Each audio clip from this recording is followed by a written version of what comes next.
Talking about the ethics of digital medicine, in my opinion, is both timely but critical to do. And I think that this is a critical topic because we are at the beginning of what the World Economic Forum calls the fourth industrial revolution, which is progressing much faster than the three revolutions which preceded it. In case you don't remember what they are, the first one was the introduction of steam power to mechanize production. The second one was the introduction of electricity that enabled assembly lines and mass production. And the third was generally affiliated with the introduction of computers and IT to automate production.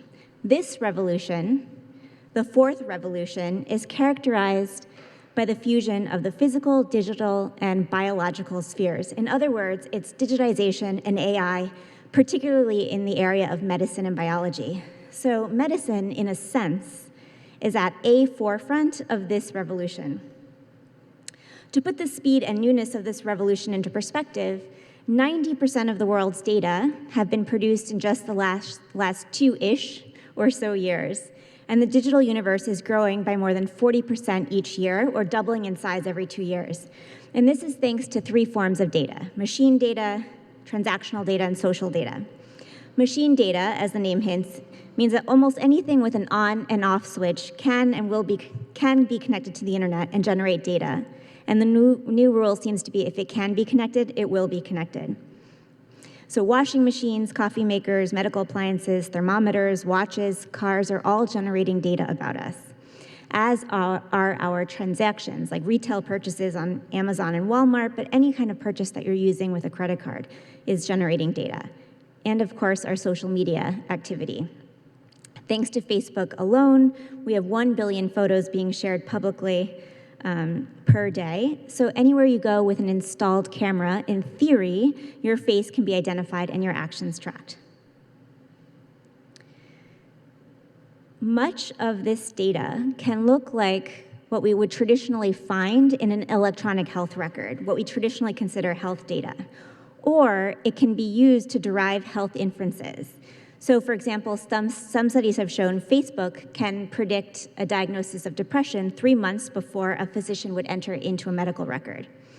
So erratic late-night Facebook posts or Twitter posts could be a hint at insomnia, or if your iPhone detects a lack of movement in a consistently dark room, it could hint a depression symptom. Similarly, your Google searches can reveal critical health problems long before you see a doctor or enter the health system. 70 to 80% of US adults search the internet for health-related symptoms, with 60% searching for specific health symptoms like itchy rash on your elbow, stomach, headache, often before seeing a doctor. And a new study in BMJ Open shows that you can correlate searches with predictions about health. So the BMJ Open study was conducted by Penn Medicine, and it shows that patients conduct nearly 3 times more health-related searches in the week before they go to an ER. So this suggests an ability that online searches can both predict ER visits, but also serious illness in a person. Now, interestingly, unlike your EHR data, these types of health data are not as well protected by regulations like HIPAA. They generally fall outside the scope of HIPAA, which is our main key regulation for protecting individual health data. But even HIPAA data, so your EHR data, that's where when you see a physician where all the information about that visit is encoded, as well as your radiology and lab data are not as well protected as they could be. And I'm gonna spend the rest of our talk talking about our traditional types of health data, EHR data, lab data, radiology data, and pharmacy data. So when we think about traditional health data, I think there are 4 key ethics concerns we need to keep in mind. The first one is around informed consent. I'm going to argue that I think our current informed consent model is insufficient and outdated. And I'm going to argue this with 7 reasons. The first one is the choice architecture in which the informed consent is made. It's generally at the point of care, and often when a person is very sick and vulnerable. So it can be, for example, 2 lines in a very long hospital admissions document, or when you've just arrived at urgent care and you need urgent attention. Not only is it embedded often in many documents, it isn't clear whether you have to sign it. Can you cross out parts of it if you don't like the part of it, or what's the opt-out process? Additionally, the informed consent statement is blanket, and it's a static consent, generally covering all uses of that data in perpetuity. It's also very individualistic. Sometimes data, particularly genomic data, can have intergenerational and interfamilial consequences. And so it's not necessarily sufficient to get the individual, one person's consent when the data has implications for many. It's also not temporally bound. If you think about one of the largest aggregators of our health information, they anecdotally shared that about 20% of the electronic health record data that they have, the informed consent is over 20 years old. It's not generally jurisdictional. It doesn't necessarily state where your data will be across states or even country barriers, and not all countries have the same type of regulatory overstructure as as the US. Sometimes it's better, but often it's not. But the main problem with the informed consent document right now is that once the data have been de-identified and aggregated with other people's data, you generally do not need consent to share that data.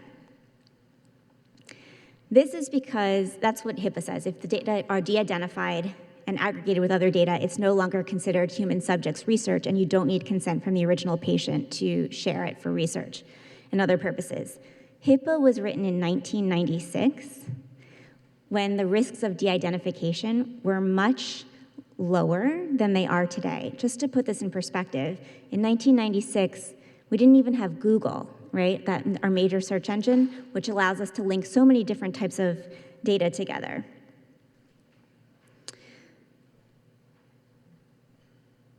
It's very hard to argue that risks of de-identification now are non-existent, and I would say they're not even minimal. So I question whether we can call research with de-identified data non-human subjects research. And lastly, as was mentioned in the last panel, not getting a proper informed consent from patients to use their data in research is arguably very paternalistic. A model in medicine that we left in the 1980s. We're now in a shared decision-making model in medicine. And patients are supposed to be seen as partners, not only in the treatment part of medicine, but also in the research piece. And I think that there's a fear of introducing a more robust informed consent model into big data in medicine because there's a fear of introducing friction, that people may not consent to sharing their data. And so you see this whole movement called Free the Data liberation movement, but this can be misaligned with individual agency and shared decision-making. I actually don't think it has to be. So all of the resources that we're investing in advancing the science of digital medicine, I hope that we invest at least a fraction of those in getting the ethics right. So for example, some people are doing this, but I think we should be investing in things like data visiting, empowering that rather than data sharing. So creating federated models where different groups get together and create an infrastructure where people can access information and query it, but not necessarily receive copies of it, and thereby better protect people's privacy. Additionally, this is more compliant with the spirit of HIPAA and the HHA's privacy rule, which urges covered entities to make efforts to share the minimum amount of PHI data necessary to accomplish the intended purpose of whatever the use is. Other things is I think we could really use some interesting technology to empower informed consent. I'm trying to work out a model, like a Yelp model for consent. So let's say, some people care about how their data is used and some people don't. So if you don't care, you can just sign the informed consent document and give a blanket consent for your data to be used for research and practice data philanthropy. If you do care about the uses, perhaps we could create a model where you could consent to categories of uses. Or if you want to be consented for every use, you would be notified and be able to vote on that consent. Or you could say, I'd like to delegate my consent to somebody else, some other very smart person like the Mayo Clinic or Greg over here. Every time Greg says, yes, I'll share my data, you follow what Greg does, or the Mayo Clinic. Or you could say, I want to follow what the majority does. And so we would hold your data in a data escrow, and then it would be released only upon if the majority of people consent. So I haven't worked this model out all the way, but these are things that I'm playing around with and hope to pilot soon with a couple companies.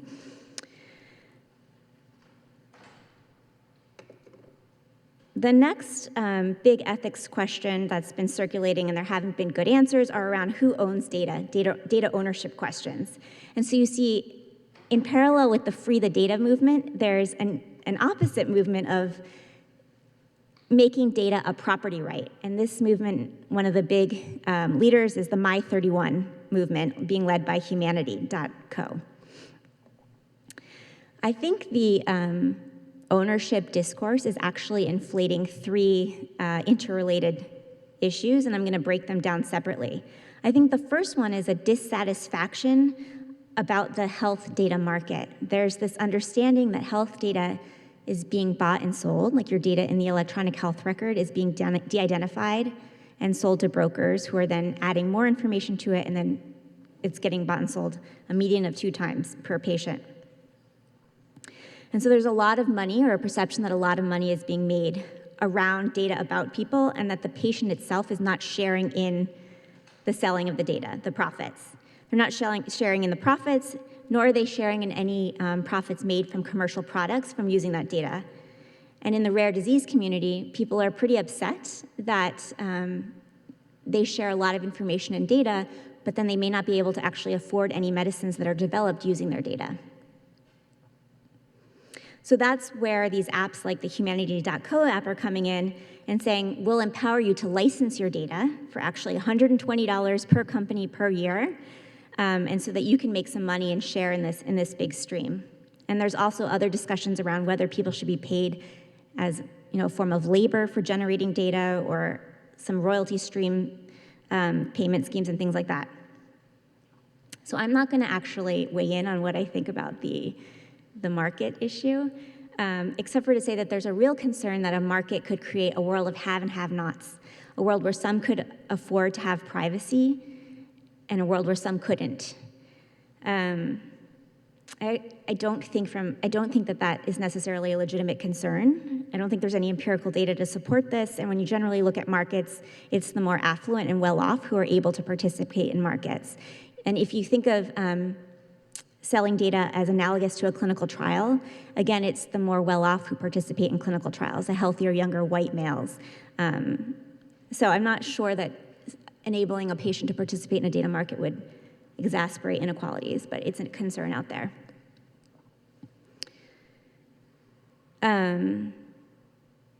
But enabling a data market could exacerbate the biases that already exist in data. For example, 80% of our genomic data is Caucasian data. So if you create a market, there are some worries that only certain people will opt in, others won't because of distrust, and you'll exacerbate the biases that we already have in our underlying data. So the second piece, I think, of the concern around the data ownership issue is tied to the consent issue, that people want a little bit more control and agency around how data about them are being used. And the last piece is people want access to their data, right? So many people are gaining access to their data, they can't even access their data. It's been said that it's easier to use your credit card in Timbuktu than it is to take your electronic health record and port it from one doctor to another doctor across the street. And so under HIPAA, patients have the right to request and receive their copy of their data, their health data, within 30 days in a format requested by the patient. And I'm sure Harlan talked about it this morning, but 53% of hospitals are not able to provide a copy of the entire medical record to patients. And most hospitals are charging for this, and the charge is ranging from $0 to $542 per record. Does anyone know what the cap is of what you can actually charge for a copy of your health record? It's not $542. It's $6.50. So patients are legitimately asking, why should they share data when they cannot even access a copy of their own health data, or potentially any of the benefits that are derived from access to that health data, like new medicines that end up very expensive. That was a very patient-centered perspective. Now let's look at the population health perspective. Other ethicists argue that under the principle of solidarity, patients actually have a duty to share their health data, because the effectiveness with which we can treat one person often depends upon the quantity, quality, and variety of data we can obtain from a great number of patients. In a sense, the health of one can depend on the data from many. And so because patients are often benefiting from healthcare or healthcare innovation developed based on insights from people sharing data, it can be argued that they have a responsibility to share data to benefit themselves, but also others. So this is actually the direction that the World Economic Forum is going on. I'm the lead drafter of their new ethics toolkit for data collectors on the global level. But I always remind them that this assumes that we have a strong social contract where misuse of our data is well governed and discouraged. However, I don't think that that's actually the world that we live in, at least not in the US. That's more market-based. There are so many different groups that are snapping up data, like land grabbing, but data grabbing. You can think of credit rating agencies. They're one of the largest aggregators of health data, which hints that there's a market from groups like mortgage brokers, life insurance policies. GINA, which protects against discrimination based on genetic information, does not cover discrimination that can result from data sharing sufficiently. Okay, and the last ethics concern that I wanted to talk about was the inequality problem. And I'm really just going to gloss over this because we don't have a lot of time. But there is some concern that digital medicine could exacerbate existing inequalities. As I mentioned, health data tends to be biased. It tends to represent young, white, healthy males. Genomic data, 80 to 85% of it is Caucasian.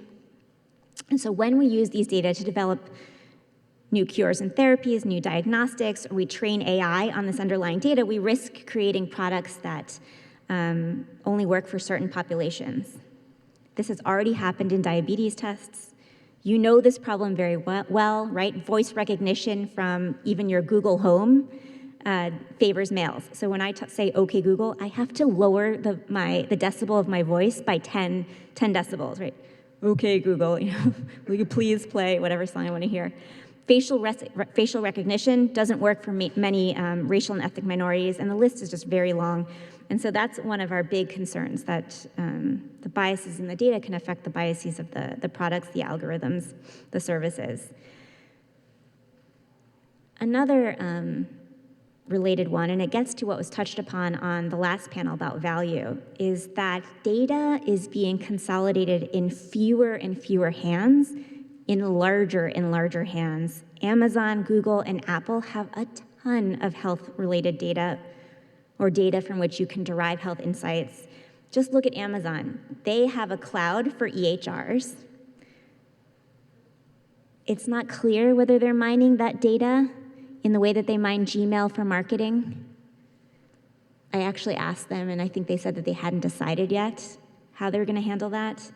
They know all of your retail purchases, right? Are you buying prenatal vitamins?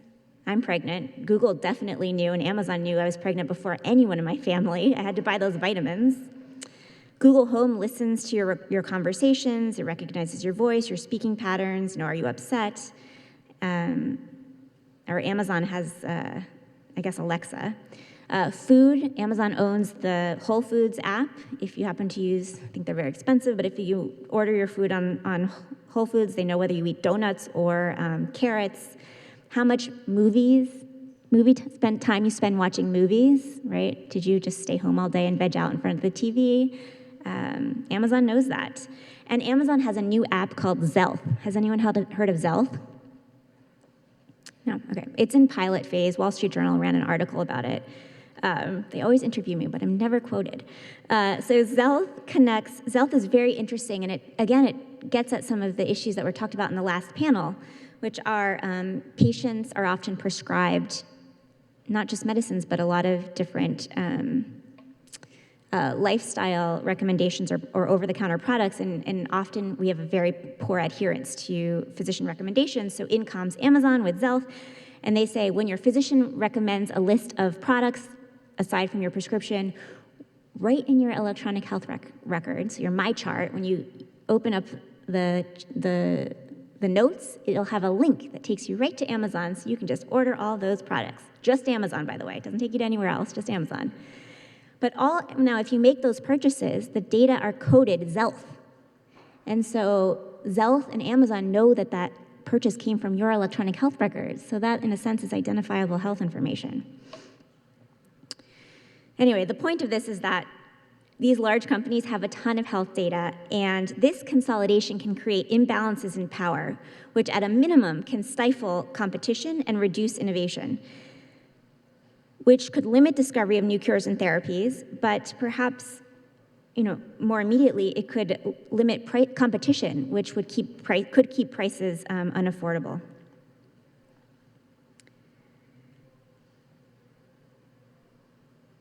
Okay, so I took a minimalist approach to my PowerPoint today. So in conclusion, sharing and using data in medicine promises tremendous benefits for individual patients and populations, ranging from generating real-world evidence to help us better understand how new medicines work for real-world patients, because as we know, most drugs are tested on very small numbers of young, healthy white males. It could help us better track and monitor disease outbreaks domestically and around the world, develop tailored and personalized care and treatments, and even help us detect, diagnose, and treat diseases like cancer earlier, perhaps even before clinical symptoms have begun, all of which could greatly reduce suffering and save lives. But we cannot let these potential benefits, in my opinion, lure us into neglecting the rights of individuals, especially the right to consent to how, when, where, and why data about each person are used, including, in my opinion, de-identified data, but there are large debates about this. And they also should be empowered to justly share in any benefits produced from use of their data. We're only at the beginning of the journey in discovering the promises and challenges of big data in medicine. We're at the start of the fourth industrial revolution, so I'm optimistic we can channel our journey on the ethical path that maximizes our benefits of data sharing and digital medicine while minimizing harms to individual, both within medicine and outside the context, and elevate humanity. Thanks.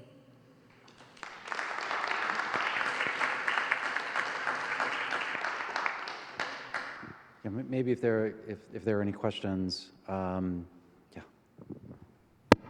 Hi, great discussion. Just wondering, with the GDPR in Europe, and I understand California Consumer Data Privacy Act, I don't know where they are in terms of enactment. What's your perspective on what's going to happen at the federal level or the US-wide level with respect to data privacy policies and everything that you talked about? I can't tell yet what's going to happen in the US. Yale Law School is actually hosting a workshop on June 13th where we're going to landscape the regulations around traditional health data, the HIPAA-protected data, domestically and globally, and try and get a sense of where we might be going in the US. I think most countries the OECD countries are racing ahead in their protections of data and not treating de-identified data as this free-for-all use. They're empowering informed consent of the individual, and then they're empowering the principle of the right to be forgotten, where you don't just consent to the use now, but you can opt out of you can change your mind later on and pull your data. I haven't seen movements in the US to do that other than in California, perhaps in Oregon. So I'm not optimistic that we'll do the same thing. Okay. And then lastly, I think even when you create these systems, there's so much gaming going on. Like many countries have rules that you can't move data. I'm an ethicist, not a lawyer, but rules you can't move health data outside of outside of their borders, and so that's when they're creating these federated models that you can still query the data and in theory gain benefits without actually shifting the data. So it'll be interesting to see. Okay. No insights for you, sorry. All right, thank you. So to follow up on that, so you mentioned just in California, and Harlan talked about some states that are working on legislation that would prevent the aggregation for commercial use of data. You mentioned a little bit, but could you just talk a little bit more about, is that something that we should be doing more of, or is it a net negative to limit aggregation of data? I'm sorry, what do they do? They're limiting the Well, use of the so, data by commercial entities? So it's states limiting the use of commercial use of data, of aggregated data.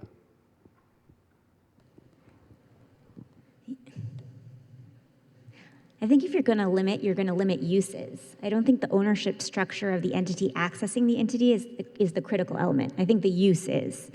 Embedded in that statement seems to be this assumption that for-profit companies tend to be more evil and nonprofit companies are benevolent. Well, I love that assumption. I own a nonprofit, or I'm on the founder of one. No margin, no mission affects pretty much every institution. And having been trained by Larry Lessig for 3 years, institutional corruption can happen anywhere.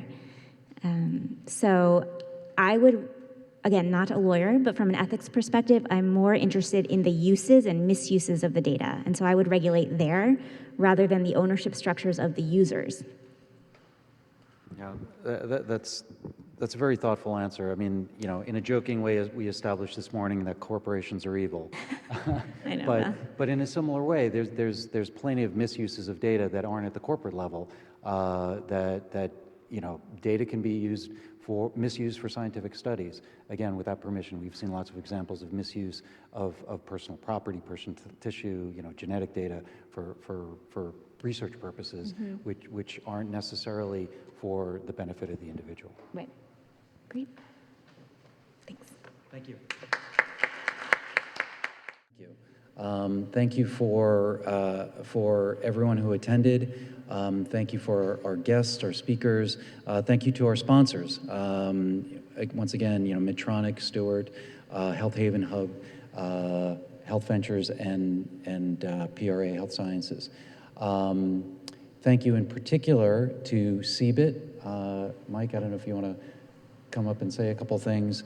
And while you're coming up, I want to thank especially Michelle Nantel, who I think maybe stepped out, of course, to help organize the end of the conference.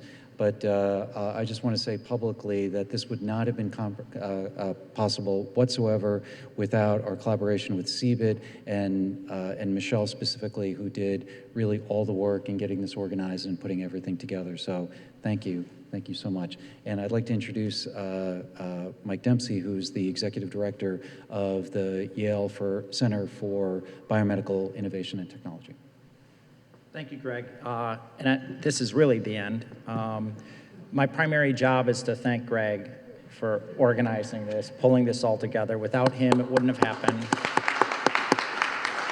As he said, Michelle is a force to be reckoned with. She single-handedly put this together, and I don't know where she is. She's reckoning with somebody. So if you see her, give her a thanks as well. Of course, the sponsors, we couldn't have done this without you. It's amazing. If you look at the diversity of what we've heard over the last 2 or 3 hours, we had some huge ideas in the morning. We had some very practical small companies in the middle who are making it happen today. And then we wound up with, some very thought-provoking, big, serious ideas just now. So it's something that only the Yale environment can pull together, I think. It's something we should be very proud of. And CBIT is thankful for all of you. CBIT helps innovators in the Yale community drive their innovations to patient impact. cbit.yale.edu is the website. If we can do anything to help you, please let us know. Thank you and enjoy the weekend. Oh, there we go. Michelle, stand up.